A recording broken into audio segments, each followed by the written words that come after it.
Guys, and welcome back to my channel. So in today's video we are going to be playing Prehistoric Kingdom, and I'm going to be starting a small park. I'm only going to be playing with obviously the dinosaurs we've got in alpha. So in this video I'm going to be doing a quick speed build of me rebuilding the park entrance. So as I'm sure you're aware, like, the game has like very large park entrances. It's not like Planet Zoo where you just have like a little, teleportation device and they come in on the teleportation device. It's very much a case of you have this massive park entrance which, has its perks, has its ups and downs and downsides, and downsides as well as perks really. I like the fact that you can literally place a zoo entrance anywhere yourself anyway. However, it is very big and it's very hard to hide and sort of mould to what you want now anyway. So yeah, this is sort of what I've been building really. It's quite cool because you have these little walls, like all the walls are completely resizable and they can all go to the grid as well. So the build mechanics are definitely improved upon from Planet Zoo. So you can see here that there's just like a few pieces, but you can rescale them and change the textures. Particularly with the wall pieces, you can change the textures, and it just means that you don't need so many pieces for one building. So for example, here you can see I'm extending this window piece, and in Planet Zoo that would be about maybe 3 or 4 windows perhaps, or something like that, whereas with this you can just completely modify it and build it exactly how you want to be able to build it. So it's really, really cool. I am enjoying the building mechanics. They're a little bit tricky to get the hang of, I will admit. For example, having things on the grid that aren't necessarily on the grid. Like, the grid is very loose, whereas in Planet Zoo the grid is very strict. So it's, it's just a different way of building, and it's been done really, really well.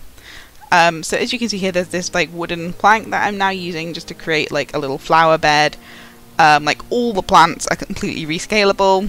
All like the modular pieces are completely rescalable as well, which is really exciting. And it's given me some great ideas. Like, I think part of the problem I'm having actually is there's so much more you can do with it that I'm just a little bit overwhelmed with it really. So I'm just going to take the time to sort of mess around with it and build a small 5 dinosaur park.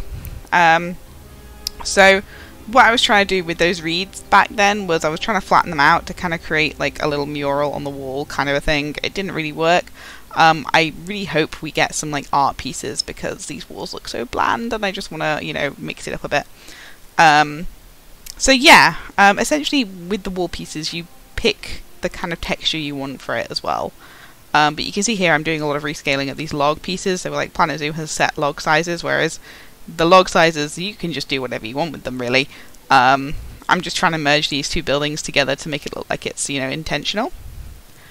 So yeah, and I just wish Planet Zoo had this scalability in it, because it does make such a difference to the game. It really, really does.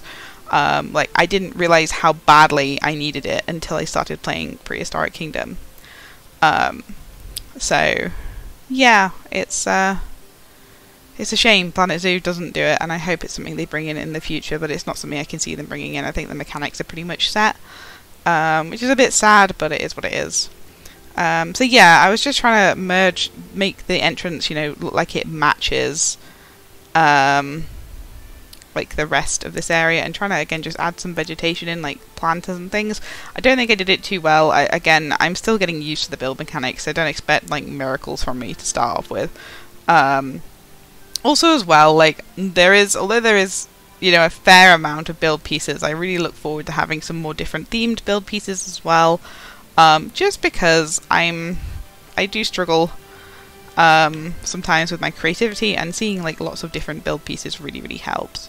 But what I like is that you can create a very easily aligned building without having to use the grid so much either.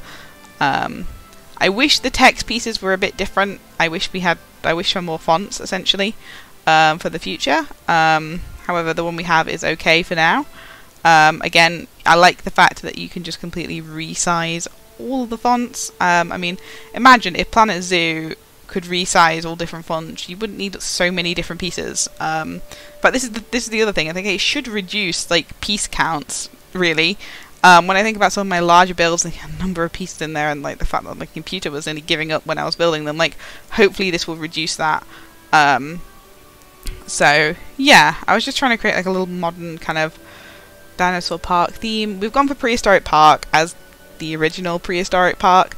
Obviously in the trailer you have Nigel Marven narrating all the like discussion bits when he's like saying, like doing like a documentary kind of thing in the trailer. So I wanted to just create Prehistoric Park because, you know, I remember watching that as a kid. It was amazing. I was really into dinosaurs as a kid, and I just thought, you know what, let's create Prehistoric Park. Let's make Nigel Marven proud. So yeah, that's what we're doing. Obviously, you know, we're only starting off with the dinosaurs we've got, but I'm excited to see how this will go. I'm really excited to see the mammoths and the Smilodon, and I really hope they introduce some more extinct mammals rather than just dinosaurs in the future. I know they're thinking of doing an aquatics pack, and I'm really stoked for that, but I also hope that they maybe consider a mammals pack at some point, because there are going to be 10 mammals in the game that come with it when it's completely released, but I really, really hope that we see more of that. You know, we see more mammals, because the mammals are always really cool. So yeah, the pathing system is a bit weird, I'm not gonna lie. I think I mentioned it. It's something that's taken me a little bit of getting used to. But the more I play with it, the more I'm getting the hang of it, and I'll probably have a go at doing some tutorials and things at a later date. My favourite thing so far about this game is not the dinosaurs, but it's the bloody rocks. Those rocks rock, literally. They are amazing. I just love how you can create like cliff faces and things like that, and like you can do lots with them. You can really flatten them out, create some really nice just like textures, or you can build some walls like I'm doing here. So I wanted to create like a little wetland area here. The aim I'm going for is to have like a kind of wetland themed park. I don't think we have weather in the game currently yet, but I really like, again, I think that's something that will be released in the main game. But what you can do as well, you can like set the scalability. So if you scale an object, you can like untick keep object scale, and then essentially you can completely like scale or unscale like the objects, so you can keep them all like on large scale, which, to be honest, when you're dealing with like a part that's going to have, you know, tiny micro raptors and then huge tyrannosauruses, you want to have that scaling here. So here I was just trying to create a bit of variation in the entrance and exit. So again, this was like a really chunky log that I just sort of, you know, made really narrow, as you can see. It would be nice to have some smaller pieces, but we'll have to see what they do. Again, I just want to create like a welcome sign, like, you know, as well as building, I was sort of thinking like welcome to Jurassic Park and all that, you know, good old John Hammond. The success or failure of Jurassic Park is all up to you. So yeah, that was from Jurassic Park Operation Genesis. I used to play that game so much as a kid. Like, I would just spend days, like, it was probably an unhealthy amount of time in front of the PlayStation 2 just on Jurassic Park Operation Genesis. It was great. So yeah, I just wanted to create like an exit area and an entrance area, just trying to make it a bit more obvious. And then they have these little sunshade things, which were fantastic, and again, you can like scale everything. So I'm just trying to make it look pretty, you know. This is where the guests are going to come in, not that they really care, you know. As you saw, the guests don't really care if like a T-Rex is there. So anyway, that's the end of the video. I hope you enjoyed the speed build. If you've got any questions, like, send me a message down below and I'll try and answer them as best I can. But otherwise, I will see you in the next one, where we'll be starting our first habitat. So take care, guys, and I will see you then.